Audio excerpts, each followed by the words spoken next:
안녕하세요. 저는 경기도에 사는 23살 대학생 여자입니다. 오늘은 제 인생에서 결코 드러나지 않았으면 좋았을 너무도 기묘하고 숨막히는 이야기를 털어놓으려 합니다. 어쩌면 여러분은 믿기 힘들다고 하실지도 모릅니다. 하지만 이건 드라마가 아니라 제가 직접 겪은 현실입니다. 저는 고등학교 2학년 때 부모님의 이혼을 겪었습니다. 그 전부터 집은 늘 전쟁터 같았어요. 저녁 식탁 위에는 반찬보다 한숨이 먼저 올랐고 밤마다 문틈으로 새어나오던 말싸움은 제 가슴을 갈기갈기 찢어놓았습니다. 어느 날은 엄마의 울음이, 또 어느 날은 아빠의 고함이 귀에서 떠나지 않았습니다. 그 시절 저는 늘 조용히 빨리 어른이 되고 싶다고만 생각했죠. 결국 아빠는 집을 나갔고 엄마와 저만 남았습니다. 엄마는 낮에는 사무보조, 밤에는 편의점, 주말에는 카페 서빙까지 몸이 망가질 정도로 일하셨습니다. 저는 그런 엄마의 등을 보면서 다짐했습니다. 나는 절대로 엄마한테 짐이 되지 않을 거야. 내가 빨리 자라서 엄마를 지켜줄 거야. 그래서인지 저는 연애 같은 건 사치라고 여겼습니다. 성적, 장학금, 등록금 이게 제 세계의 전부였으니까요. 그런데 인생은 늘 제가 세운 계획을 비웃듯이 엉뚱한 타이밍에 마음을 흔들어 놓더군요. 그게 바로 제 첫사랑이었습니다. 그 사람을 처음 본 건 동네 버스 정류장이었습니다. 비 내리던 초여름, 제 손에 들린 얇은 우산 위로 빗줄기가 내리꽂히던 날,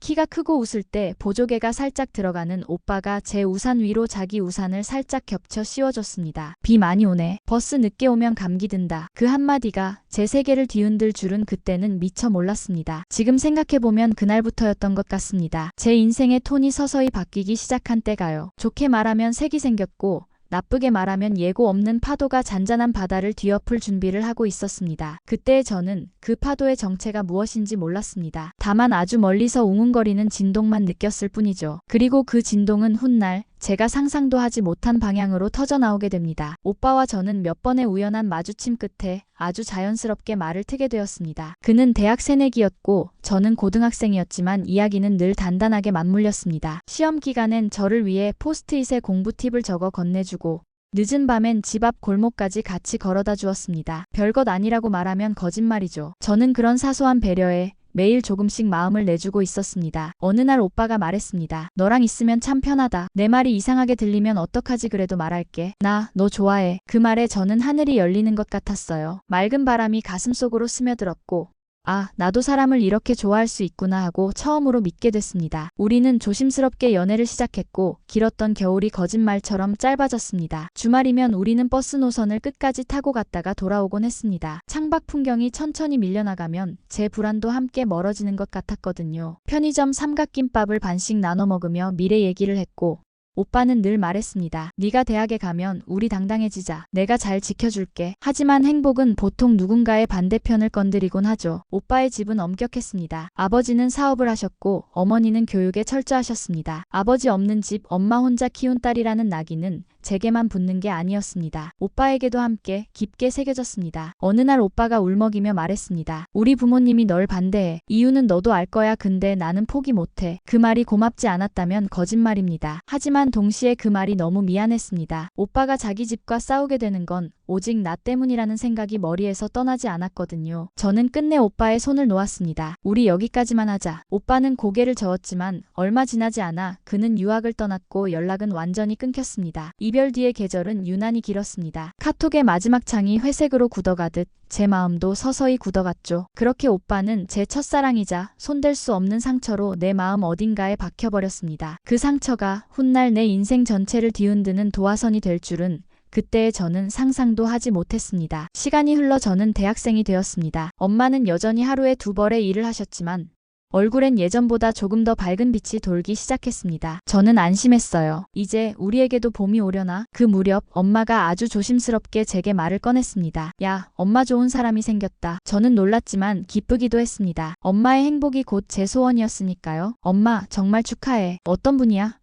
하고 웃으며 물었습니다. 그리고 그분을 처음 만난 자리에서 제 심장은 얼음처럼 굳어버렸습니다. 엄마 곁에 앉아 미소 짓고 있던 남자, 수척하지만 단정한 얼굴, 낮게 깔린 목소리, 조심스럽고 다정한 태도. 그는 제 첫사랑 오빠의 아버지였습니다. 고막이 순간적으로 먹먹해졌습니다. 엄마의 말은 들리지 않았고 식당의 소음도 사라졌습니다. 머릿속에서 단 하나의 문장만 원을 그리며 맴돌았어요. 새아빠가 첫사랑의 아버지라고. 엄마는 제 표정이 하얗게 질리는 걸 보고도 그게 긴장 탓이라고만 생각하시는 듯 했습니다. 앞으로 내 새아빠가 되실 분이야. 많이 도와주실 거야. 그분은 조용히 손을 내밀었습니다. 반갑다. 저는 얼어붙은 채 악수를 했습니다. 손끝이 차갑게 식어갔습니다. 집으로 돌아오는 길 버스 유리창에 비친 제 얼굴은 낯설었습니다. 한참을 생각하다가 겨우 한 문장에 매달렸습니다. 엄마는 행복해야 해. 그 문장은 제게 구명줄이자 족쇄였습니다. 제가 진실을 말하는 순간 엄마의 행복이 깨질 거라는 확신이 들었거든요. 그래서 아무것도 말하지 않기로 했습니다. 모든 걸 삼키기로요. 그게 제가 할 수 있는 사랑이라고 믿었습니다. 그리고 그 침묵이 우리 모두를 가장 아프게 만들 줄은 그때 몰랐습니다. 재혼 준비가 시작되자 상황은 피할 수 없게 흘렀습니다. 양가 상견례, 예식장 답사, 가족 식사. 그 모든 일정의 어딘가에 결국 그 오빠가 나타날 수밖에 없었어요. 처음 마주쳤던 날 우리는 같은 사람처럼 동시에 굳어버렸습니다. 오빠가 먼저 입술을 떼었습니다. 너 여기 왜 있어? 제 대답은 한참 뒤에 겨우 흘러나왔습니다. 나도 믿기지 않아. 그날 이후 오빠는 저를 따로 불러냈습니다. 오래전 다니던 카페 구석 창가에 앉아 우리는 한동안 아무 말도 못했습니다. 라떼 위에 얇게 얹힌 거품이 천천히 꺼지는 동안 우리 사이의 말문도 함께 꺼져버린 듯 했죠. 그리고 오빠가 낮게 겨우 내뱉었습니다. 아빠가 네 엄마랑? 저는 고개를 끄덕였습니다. 엄마는 행복해 보여. 그래서 나 아무 말도 못하겠어. 오빠는 한참 동안 고개를 숙이고 있다가 말했습니다. 우리 어떻게 해야 하지? 답을 아는 사람은 아무도 없었습니다. 누구의 잘못도 아닌데 이미 모두가 잘못한 사람처럼 느껴졌습니다. 우리는 선을 넘지 않기 위해 눈길 하나, 말 한마디에도 엄격해졌습니다. 하지만 금기가 생기는 순간 감정은 이상한 곡선을 그리며 더 자주, 더 선명하게 모습을 드러내더군요. 저녁마다 쏟아지는 메시지 초안들 잘 지내? 힘내. 을 수십 번 쓰고 지웠습니다. 보내지 않는 것이 최선이라고 믿으면서도 보내지 못하는 것이 가장 아팠습니다. 한 번은 가족 식사 자리에서 새아빠가 제게 숟가락을 놓으며 말했습니다. 입에 맞니? 네가 좋아하는 반찬도 더 알아둘게. 그 다정함에 저는 숨이 막혔습니다. 모순이 목에 걸려 삼키지도 뱉지도 못하는 기분. 오빠는 건너편에서 젓가락을 꼭 쥐고 있었고 우리 셋의 침묵을 엄마의 웃음이 애써 메우고 있었습니다. 그날 밤 저는 방 안에서 오래 울었습니다. 침묵이 사람을 얼마나 아프게 만드는지 그때 처음 알았습니다. 이걸 계속 숨길 수 있을까?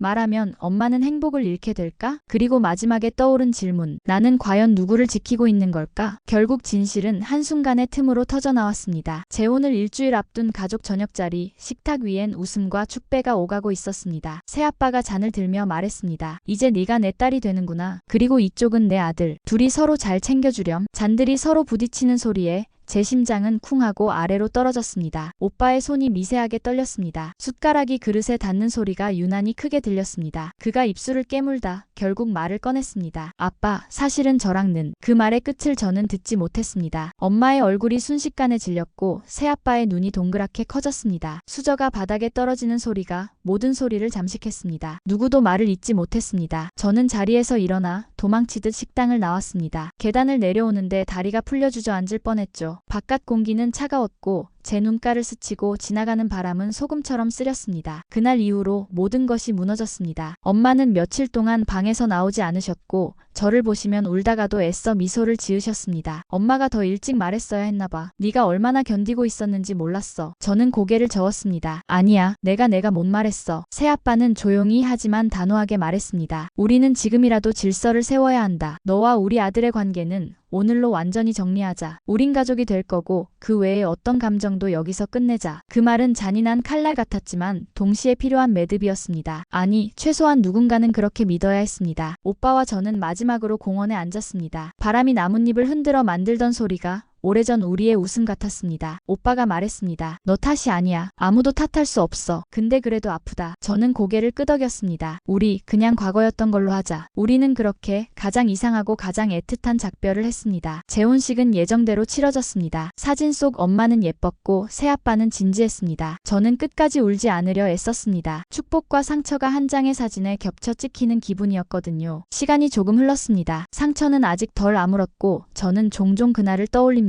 세상에 절대 일어나면 안 되는 일들이 때로는 가장 가까운 자리에서 일어납니다. 그때 우리는 무엇을 지켜야 하는지, 누구를 먼저 붙잡아야 하는지 몰라 헤맵니다. 저는 그날 이후로 한 가지를 배웠습니다. 침묵은 사랑이 될 수도, 비겁함이 될 수도 있다는 걸요. 그리고 저는 아직도 묻습니다. 그날의 침묵은 과연 무엇이었을까요? 여러분이라면 저 같은 상황에서 어떻게 하셨을까요? 엄마의 행복과 제 첫사랑의 기억과 앞으로의 가족이라는 이름 중에 당신은 무엇을 먼저 지켰을까요? 댓글로 여러분의 생각을 들려주세요.